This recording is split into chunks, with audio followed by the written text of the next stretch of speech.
بسم اللہ الرحمن الرحیم والصلاة والسلام علی رسولہ الکریم۔ ناظرین کرام، میں آپ کا میزبان محمد انس قادری، آپ دیکھ رہے ہیں دستک سلام۔ سیریز ہے امہات المومنین، مومنین کی ماں کے زندگی کے حالات و کوائف کے بارے میں۔ آج 8واں ایپیسوڈ ہے۔ پچھلے ایپیسوڈ میں ہم نے ام المومنین حضرت سیدتنا ام سلمہ رضی اللہ تعالی عنہ کے بارے میں معلومات آپ تک پہنچائی تھی۔ امید ہے کہ ہمارے سیریز کے یہ ویڈیوز آپ پسند فرما رہے ہوں گے۔ آج بات ہوگی اس عظیم خاتون کی جس کا نکاح وحی الہی کے ذریعے کیا گیا۔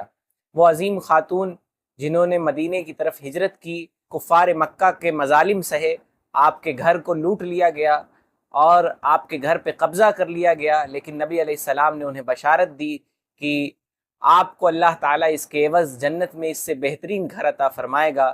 اسی بشارت کی مصداق ام المومنین حضرت سیدتنا زینب بنت جہش رضی اللہ تعالی عنہ کے بارے میں بات ہوگی۔ آئیے شروع کرتے ہیں سیرت کی سیریز کا یہ 8واں ایپیسوڈ۔ آپ کا پہلے آپ کا نام برہ تھا۔ حضور صلی اللہ تعالی علیہ وآلہ وسلم نے آپ کا نام بدل کر زینب رکھ دیا۔ آپ کی کنیت ام حکم ہے۔ حضور صلی اللہ تعالی علیہ وآلہ وسلم نے آپ کو اواہا کے نام سے، اواہا کے لقب سے نوازا۔ لوگوں نے پوچھا حضور اواہا کا کیا معنی ہے؟ نبی علیہ الصلاۃ والسلام نے فرمایا اللہ تعالیٰ سے بہت زیادہ ڈرنے والی اور خشوع و خضوع اختیار کرنے والی۔ آپ کے والد کا نام جہش بن ریاب اور والدہ کا نام امیمہ یا امیہ تھا۔ آپ کی والدہ نبی پاک صلی اللہ تعالی علیہ وآلہ وسلم کے دادا حضرت عبد المطلب کی صاحبزادی تھیں۔ اس لحاظ سے حضرت زینب بنت جہش رضی اللہ تعالی عنہ نبی پاک علیہ الصلاۃ والسلام کی پھوپھی زاد بہن بھی ہوئی۔ حضور صلی اللہ تعالی علیہ وسلم نے جب دین کی طرف لوگوں کو بلانا شروع کیا، اسی وقت آپ ایمان لے آئیں، یعنی آپ ان مقدس مسلمانوں میں سے ہیں جنہوں نے سب سے پہلے ایمان لایا، جن کو سابقون الاولون کے نام سے یاد کیا جاتا ہے۔ حضرت زینب رضی اللہ تعالی عنہ اپنے گھر والوں کے ساتھ مکہ مکرمہ میں مسلمان ہوئیں۔ بظاہر اس وقت اسلام کمزور تھا، مسلمان کمزور تھے، ظلم و ستم کے پہاڑ ظالمان مکہ ان پر توڑ رہے تھے۔ انہوں نے بھی اپنے گھر والوں کے ساتھ بڑی تکلیفیں برداشت کی اس راہ میں، لیکن استقامت کے ساتھ ایمان پر قائم رہیں۔ جب حضور صلی اللہ تعالی علیہ وآلہ وسلم نے مسلمانوں کو مکہ سے مدینہ ہجرت کرنے کی اجازت دی تو وہ بھی اپنے گھر والوں کے ساتھ ہجرت کر گئیں۔ ان کے پیچھے ان کے خاندان والوں نے جو گھر چھوڑا تھا، اس وقت مکہ میں ابو سفیان نے اس گھر پہ قبضہ کر لیا۔ تو آپ کے بھائی حضرت عبداللہ بن جہش رضی اللہ تعالی عنہ کو خبر لگی تو آپ نے حضور صلی اللہ تعالی علیہ وآلہ وسلم سے شکایت فرمائی۔ نبی علیہ الصلاۃ والسلام نے ان کو دلاسا دیتے ہوئے یہ بشارت دی کہ اے عبداللہ، کیا تم اس سے راضی نہیں ہو کہ اللہ تعالیٰ تم کو اس گھر کے بدلے میں اس سے بہتر گھر جنت میں عطا کرے؟ یہ سن کر آپ کے بھائی حضرت عبداللہ بڑے خوش ہوئے۔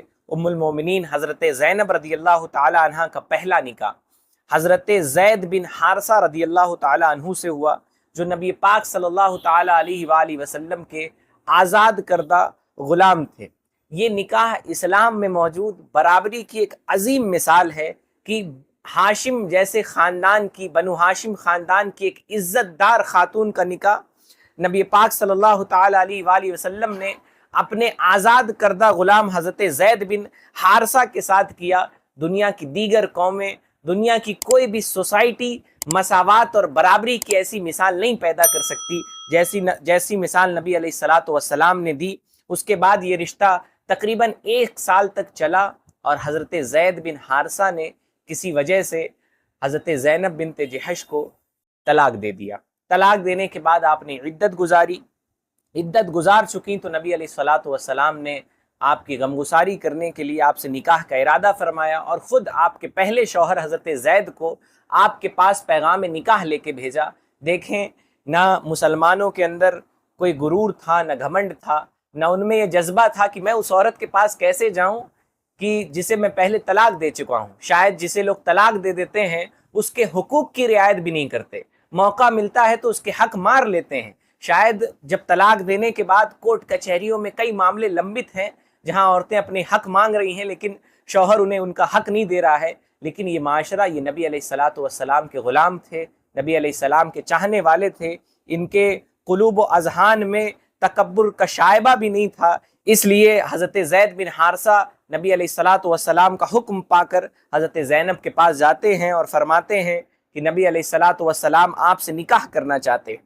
حضرت زینب بنت جحش فرماتی ہیں کہ رکیے، ٹھہریے، میں اللہ تعالیٰ کی بارگاہ میں استخارہ کر لوں۔ استخارہ ایک ایسے عمل کو کہتے ہیں جس کے ذریعے جب انسان کوئی فیصلہ کرنا ہو تو اللہ تعالیٰ سے بھلائی اور خیر طلب کرے، عبادت کے ذریعے، نماز پڑھ کے، یا اس کے اور بھی طریقے ہیں۔ حضرت زینب رضی اللہ تعالی عنہا مصلی بچھاتی ہیں اور مصلی پہ کھڑی ہو جاتی ہیں۔ ادھر نبی علیہ السلام پر اللہ تعالیٰ نے وحی بھیجی کہ پھر جب زید اس سے اپنی حاجت پوری کر چکا تو ہم نے وہ تیرے نکاح میں دے دی۔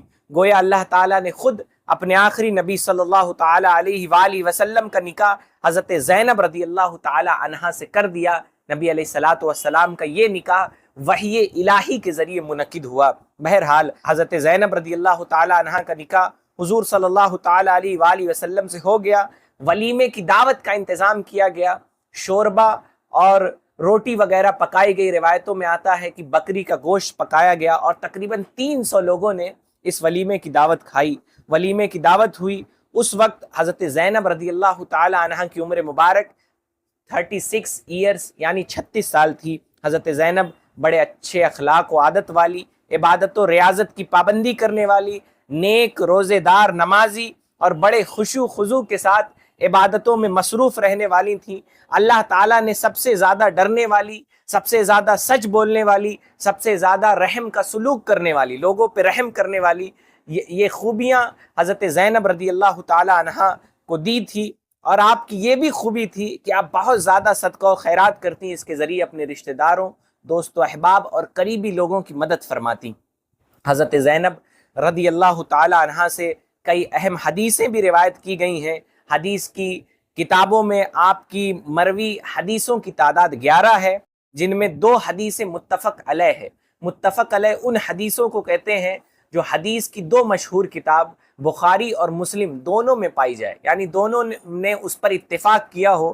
تو 11 میں سے 2 حدیثیں متفق علیہ ہیں اور 9 حدیثیں حدیث کی دوسری معتبر کتابوں میں ملتی ہے۔